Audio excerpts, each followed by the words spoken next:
గత ప్రభుత్వం తీసుకొచ్చిన ధరణితో తెలంగాణ రైతాంగం తీవ్ర ఇబ్బందులు ఎదుర్కొంది అన్నారు సీఎం రేవంత్.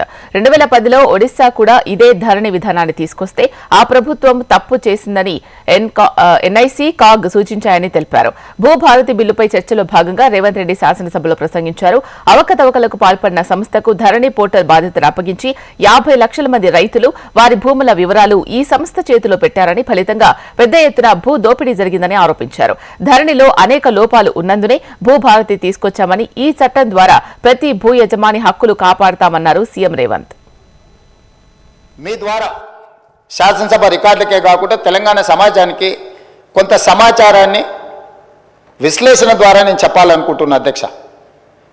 ఈ ధరణి అనే ఏదైతే వెబ్సైట్ కావచ్చు, లేకపోతే వారు చెప్తున్న ఈ సాంకేతిక అద్భుతము చంద్రశేఖరరావు గారు సొంతంగా కనిపెట్టిందో, లేకపోతే చంద్రశేఖరరావు గారు సొంతంగా మన రాష్ట్రానికి అందించిన గొప్ప వరప్రదాయిని ఏం కాదు అధ్యక్ష.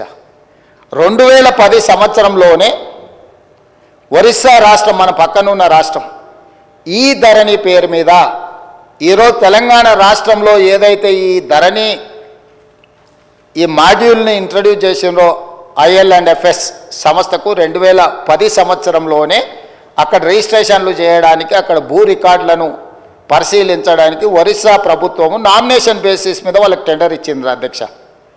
2019 సంవత్సరంలో చంద్రశేఖరరావు గారు ఏ సంస్థకైతే కట్టబెట్టిండో అదే సంస్థ, అదే యజమానులకు ఒరిస్సా రాష్ట్ర ప్రభుత్వము 2010 సంవత్సరంలోనే ఈ ధరణి పేరు కూడా మార్చలేదు అధ్యక్ష.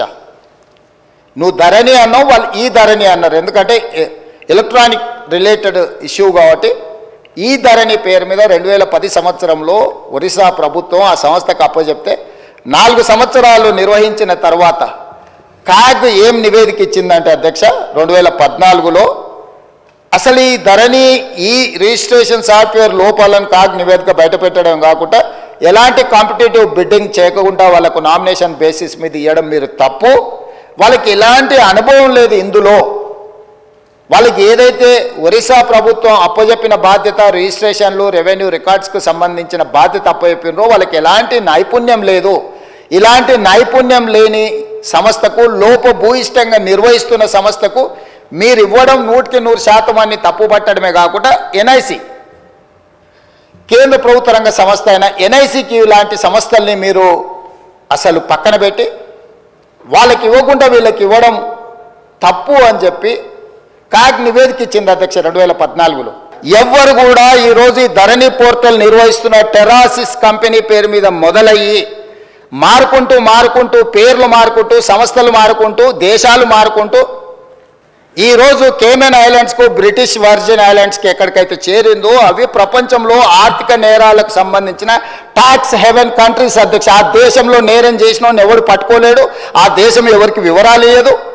ఈరోజు మన ధరణి పోర్టల్ అనేది ఆ దేశానికి ఆర్థిక నేరాలకు పాల్పడే దేశంలో ఉన్న సంస్థ చేతిలోకి మన తెలంగాణ రాష్ట్ర రైతాంగం యొక్క సంపూర్ణమైన వివరాలు ఈరోజు అక్కడికి వెళ్ళిపోయినాయి అధ్యక్ష. ఈరోజు ఈ నిర్వహణలో ఈ రాష్ట్రంలో 2020 నుంచి ఇప్పటి వరకు జరిగిన ప్రతి ట్రాన్సాక్షన్కు సంబంధించిన ఆధార్ కార్డు, బ్యాంకు ఖాతా నెంబర్, టెలిఫోన్ నెంబర్, అన్ని వివరాలు ఈరోజు పూర్తిగా క్రిస్టల్ క్లియర్గా వాళ్ళ చేతులకు వెళ్ళిపోయి ఇతర దేశాలు, దేశ సరిహద్దులు దాటిపోయి ఇతర దేశాలు, ఆర్థిక నేరాలకు పాల్పడుతున్న దేశాలకు మన రాష్ట్రంలో ఉన్న సంపూర్ణమైన రెవెన్యూ సమాచారం అని తెలిపోయింది అధ్యక్ష. ఇది ఎంత తీవ్రమైన నేరం అంటే ఈ నేరానికి శిక్ష అనేది ఏ స్థాయిలో విధించాలనో చట్టాలన్నిటిని కూడా చదవాల్సిన పరిస్థితి ఈరోజు ఈ రాష్ట్రంలో చంద్రశేఖరరావు గారు కల్పించారు అధ్యక్ష. ఈ వెబ్సైట్ ఓనర్కి ఎంత స్వేచ్ఛ ఉందంటే ఏడైనా కూర్చోవచ్చు, ఎప్పుడైనా ఏం కావాలన్నా ధరణి పోర్టల్కి వెళ్ళిపోయి మహేశ్వర్ రెడ్డి గారి పేరు మీద ఉన్న భూమిని శంకర్ గారి పేరు మీదకి మార్చవచ్చు, శంకర్ గారి పేరు మీద ఉన్న భూమి రేవంత్ రెడ్డి పేరు మీదకి మార్చవచ్చు, 30 ఎకరాలు ఉన్న భూమిని 3 ఎకరాలు చేయొచ్చు, 3 ఎకరాలు ఉన్న భూమిని 3 గుంటలు చేయొచ్చు.